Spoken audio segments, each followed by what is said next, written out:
Hello, everyone. This is Asma Siddiqui. I am new to the podcasting world, and I'm going to use this space to talk about my travel experience. इतना travel तो नहीं किया मैंने कि मैं अपना आपको एक ट्रैवल एक्सपर्ट बोल सकूं, बट इतना ट्रैवल ज़रूर किया है कि मैं अपनी टिप्स एंड ट्रिक्स और हैक्स शेयर कर सकूं. Plus, I have enough stories to share with all of you, so I'm just going to use this platform to rant on about what I have experienced, and I'm hoping that you will get to learn some from all this experience. And more importantly, I think you will enjoy my travel experiences. So, let me begin with an actual introduction of myself. I like to call myself the magic maker because professionally I am an HR person. I work for a data consultancy as their people experience partner, and it is my job as the people experience partner to make sure that every person who comes in contact with the company, whether it's people for interviews or vendors or even clients, uh, they leave with a good experience. And that experience should come from me. I should be making that experience better for them. But that's my professional experience, which you can obviously just search me up on LinkedIn and find out everything that I've done. What people may not know much of is that I'm a voracious book reader. I love reading. I pretty much read about 3 to 4 books a month and near about 40 to 60 books in a year. I'm trying to average it out to at least 50 books a year, but that's what I do in my free time. I read books and I'm a foodie. So if you have been on my channel, Books and Bites, you already know that I read books and I eat a lot of experimental food.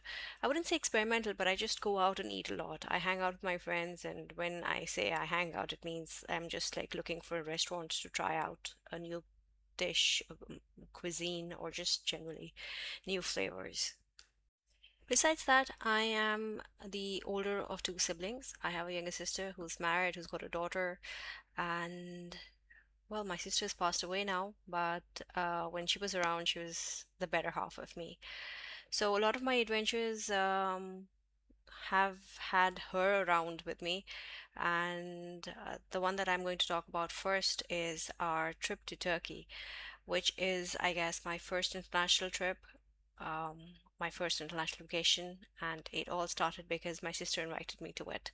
So you guys should sit back and relax and probably grab a cup of tea or coffee or whatever is your preferred drink, um, and just sit back and enjoy because this is going to be a long story and I'm going to talk about a lot of things that I did for Turkey and in Turkey.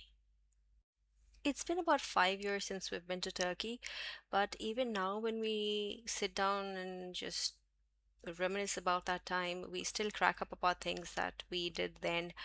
And we do have a few stories between ourselves which we share to the point of teasing others.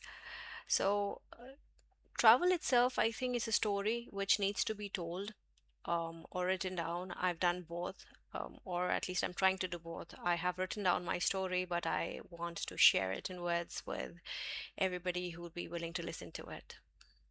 So, to begin with, how did I end up going to Turkey? Now, this was the time in 2020 when the world was locked down because of COVID, and that was the year that I had made a resolution, a New Year resolution, where I had decided I would take a local trip to some city in Pakistan and also do my first international tour. How I was going to do it, I had no idea, but it was just a thing that I had put down on my resolution list, and I really, really wanted to do it. So, this story begins when my sister messages me and she says, "Do you want to go to Bali?" And I was like, "Yeah, sure, why not?"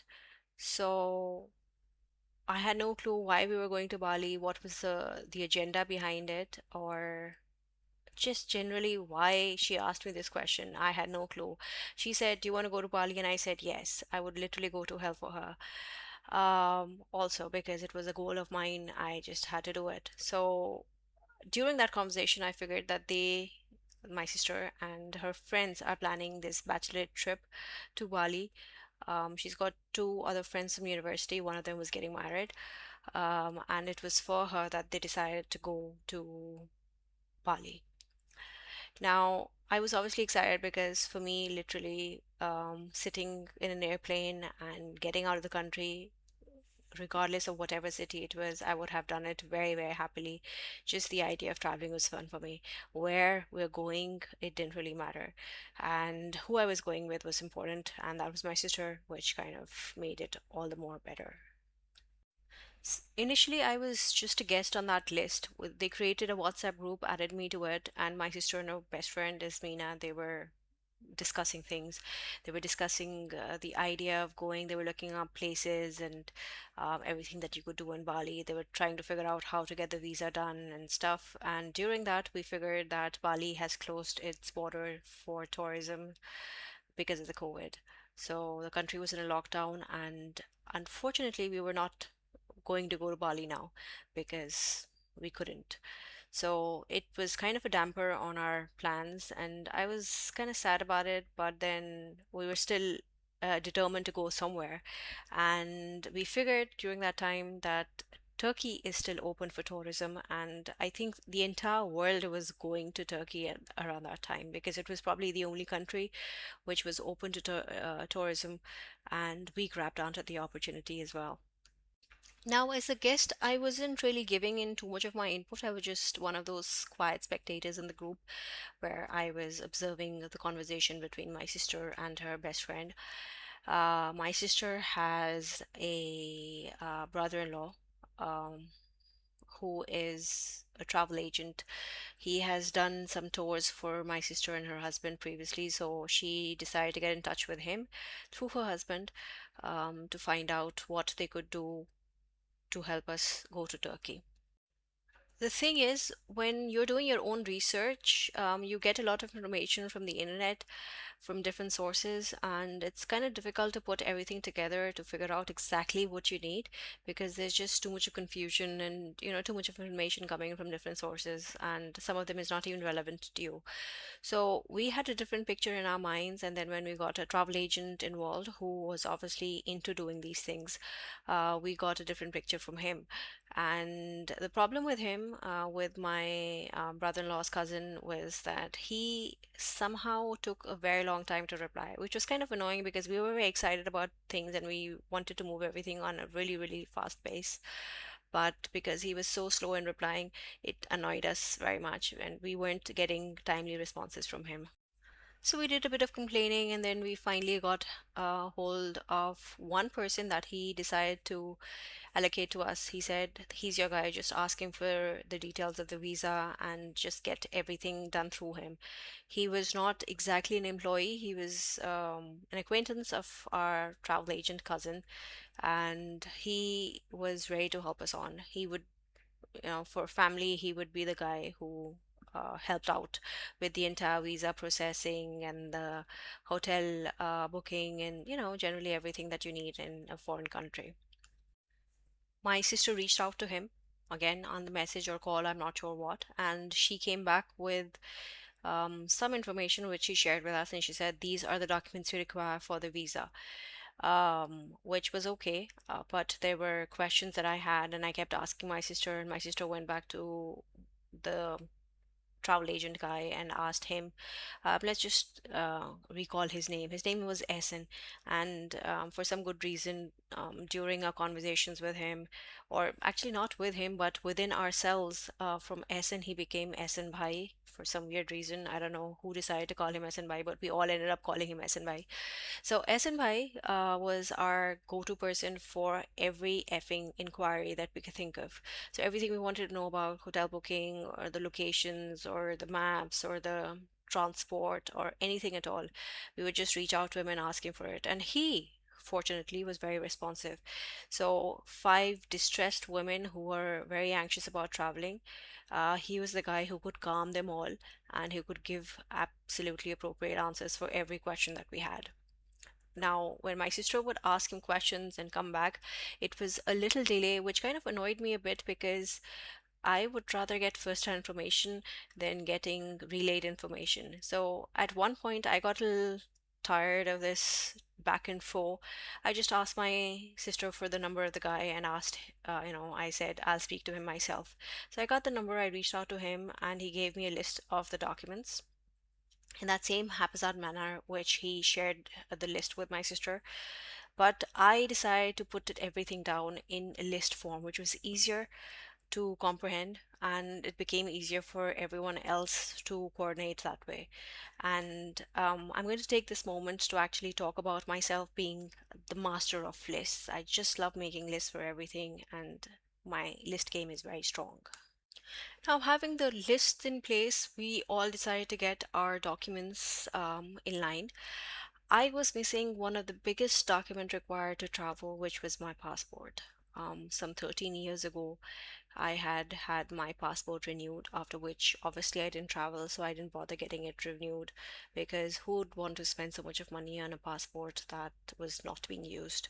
So the first thing I had to do was get my passport, and I got hold of a friend of mine. I took him to the passport office, which, by the way, is a nightmare to conquer in Pakistan.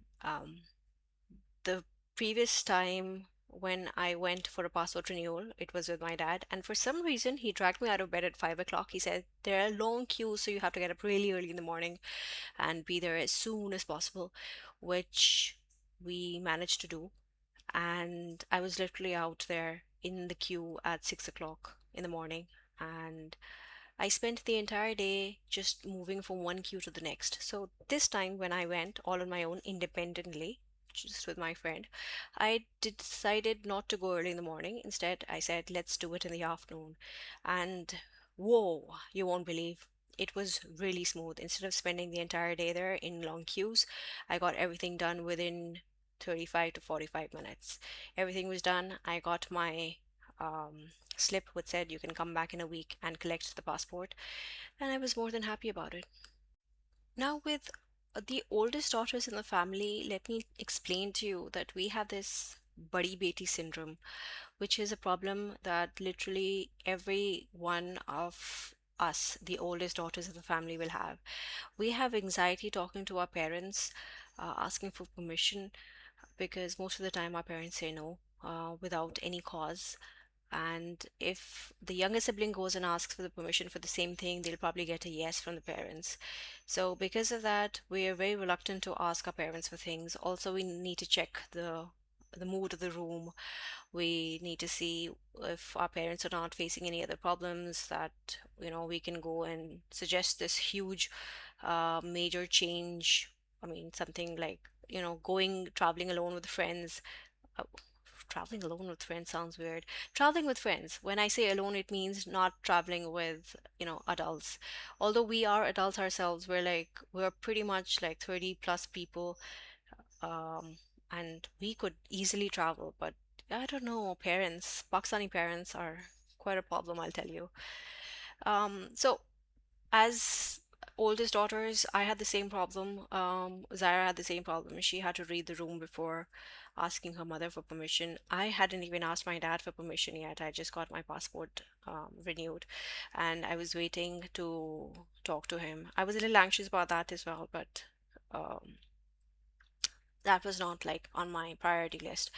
My sister had obviously got, I mean, she'd already collaborated about this whole trip with her husband. Her husband was cool about it. Now we just had to tell our father about it. And one evening we went over to my sister's place for dinner, and her husband just casually mentioned that she's going to Turkey.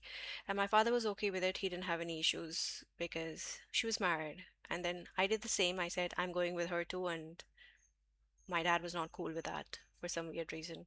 So you see the difference? He's okay with her traveling to Turkey because her husband said she's going. And with me, he has reservations about me going. So the dual standards of Pakistani dads. Well, it was a long argument that I had with my dad. It lasted a few days, and then my sister intervened and she got permission for me. And once the permission had landed on my side of the court, I was pretty happy. I was super excited because now Pretty much half my anxiety was over. I didn't have anything to be worried about. I just had to plan my trip. I was waiting for my passport, which is coming back in a week. And on the side, I was doing a bit of my shopping and stuff. And then finally, I got my passport, which was like one happy day. And around the same day, I think I had a chat with Zaira, and she said, she called me up like late in the night. She sent me a message actually, and she said, "Are you up? I want to talk to you." And I said, "Yeah, sure, let's talk." So she called me up and she said, "I spoke to my mom about Turkey." I was like, "Yeah, okay." I was kind of anxious about listening to the reply of that, and she said, "My mom's okay with it." And I was like, "Huh?" And she's like, "Yeah." I mean, she didn't even ask me any questions. She just said, I just told her I'm going. I want to go to Turkey with Asma, and my mother was like, "Okay." I was like, "Really? Nothing else? Like just an okay? I mean, no questions, nothing at all?" And she's like, "Yeah, nothing." I mean, I'm surprised. I don't know. I'm not even sure she understood I'm talking about going to Turkey, which is not in Pakistan. And I was like, "Yeah, do you want to like recheck with her?" I was like, "No, no." She said, "Okay." And I'm like, "Oh, awesome. Let's start planning." And I was pretty excited. I put on the call with Zaira, and I reached out to my sister and I told her Zaira's in. She's coming with us. So super excited now. Now we have five people going, three of her friends and one of mine. So cool. We have, a group of five girls going, which was really exciting. And then I shared that list of documents that we need to travel with Zaira, and then she's like, "Oh my God, I have to check if my passport's valid." And then she went and she checked, and her passport is expired, which was such a bummer, I tell you. For a moment there, I was so disheartened. I was sure that she would not be able to make it because we were going to apply for the visa on a Monday. And this is a conversation we were having on Friday. That was the day I got my passport. So I was excited about my passport, but Zaira just mentioned that her passport's expired. So for a bit, I was like so sad. And then she's like, "Okay, let me see what I can do about it." And she probably had a chat with her sister, who was fortunately more sensible about this than us because we just took that uh, thing, the expiration of her passport, as a no. But she figured that if she applies for a renewal of passport on urgent basis, she's going to get it in 3 days. And she said, "I can do it. I will go and apply it on Saturday morning, and I'll probably get it by Monday, Tuesday." And I was like, "Yeah, okay, that sounds good. You can just apply with us right away." So I think we applied on a Tuesday because we got our documents and everything done by Monday. And Zaire got her passport, fortunately, around the time that we were supposed to be applying. We sent the documents over to SNY. Actually, he came and collected all the documents, and he sorted them out. He fixed them up. He applied for us. On behalf of us, and then he gave us the documents back and said, "You have to go to the Antalya Center, and that's the visa processing center here in Pakistan, as in here in Karachi." And he asked us to go and submit the documents personally. For us, especially me, at this stage, everything was so much fun. I was excited and anxious and just, I think, super excited about everything. So my anxiety was a very tiny bit of me as compared to the excitement that I was feeling. I had my passport, I was getting my documents sorted out to apply for the visa. My dad had given permission for me to travel. I was shopping along the side for Turkey, though I had already planned like an entire wardrobe, but I was sure that I am not going to be buying any new clothes. I'll just be wearing some of my old stuff, and I will be traveling. And I was just excited about it. On the side, I was doing a lot of research on Turkey itself, where I was looking for places to go to, looking for places to eat at, the foods that I should be trying. So I was doing a lot of travel research, where I was watching a lot of travel vlogs and, like random vlogs like a walk through the Istanbul airport, things like that. So I was very excited. Every day after work, from 11 onwards, I would just be doing a lot of research work. I was constantly chatting to my sister and her friends. I think my sister and I were the only two people who were very, very active on the group. Her friend, best friend Ismina, doesn't do much of group chats. Once in a while, she'll come and she'll give her input, but between the two of us, my sister and me, our group chat was filled with information, and everyone was just like silent spectators. Anyways, at the time that we applied for our visa, it was taking about 17 days to get your visa approval.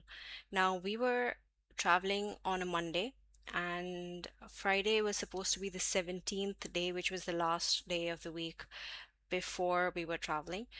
Friday was the 17th day, and 17 days before that Friday, we applied. So we were cutting it really fine.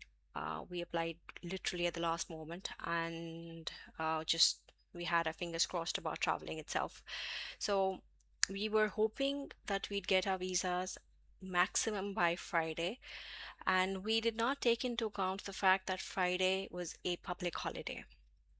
Now, when the time came closer to that Friday where we were supposed to get our visas, we hadn't heard about our visas, and we were pretty anxious. We reached out to SNY again and we asked what we should be doing. And he said, I have some contacts in the center. I will find out from them and see what the status of your visa is. And he got back to us on the evening of Thursday and he said, your visas have arrived. You can go and collect your passports the next day, which was a Friday, but also a public holiday.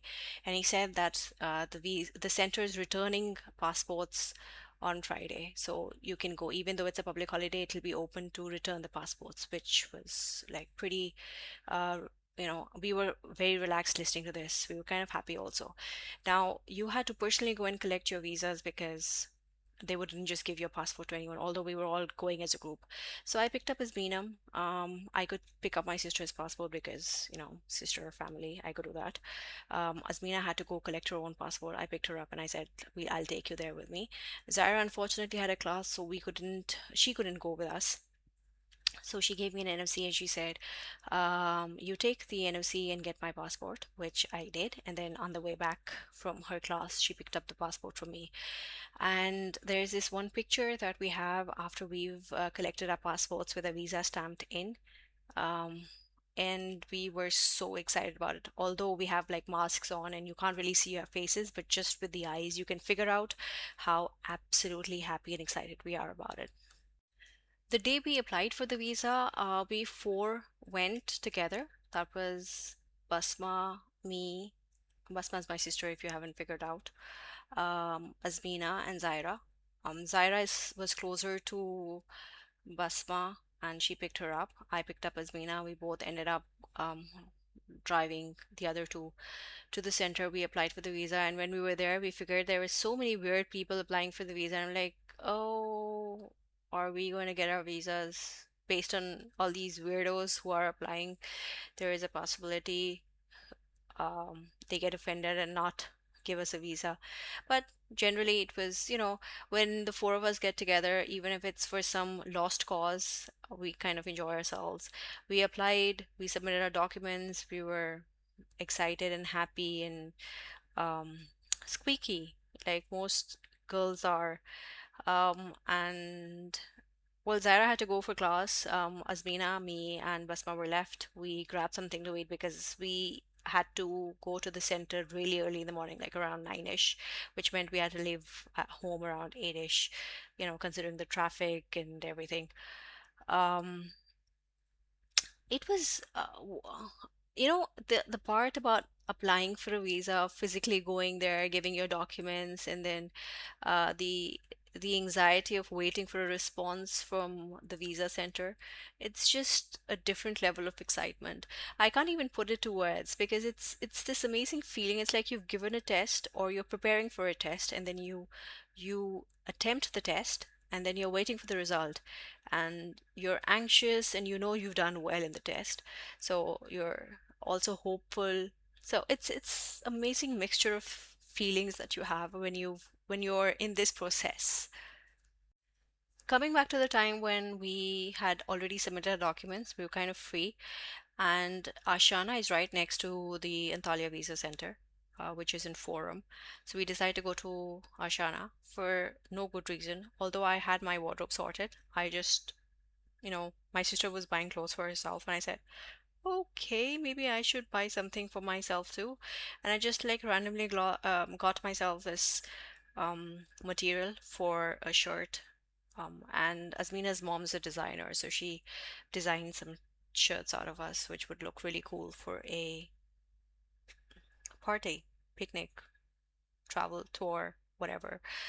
Anyways, we did that. We went out, grabbed lunch.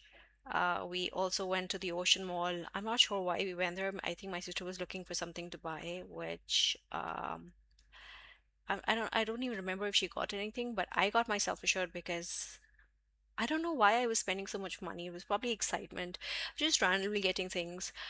So by the end, when I started packing, my wardrobe was not what I had in mind. Like all the clothes that I took were practically new. And my sister was more sensible about this. She didn't buy a lot of new things from here. And she said, I'm going to buy my stuff from Turkey itself and probably wear them there. Which I was like, no, no, I'm not going to do much shopping in Turkey. I mean, I don't really have anything to buy from Turkey. I'll just spend my money on experiences. And that was the difference between our thinking. But I think I have to go with what my sister decided because that was more sensible. Okay, so let's cut off our story here. You should join me next week where I'm going to share the rest of my adventure in the land of Ottomans. There is still a lot more to share. This was just the pre-planning, I should say pre-planning because this was not even the last 48 hours of what we did. I am going to share that as well and every minute detail that I can think of. And I'm sure you're going to enjoy yourself. Why don't you leave a comment here and let me know how you liked this part? And we'll take it from there then. So join me back next week. I am going to come back and tell you so much more about my Turkey trip.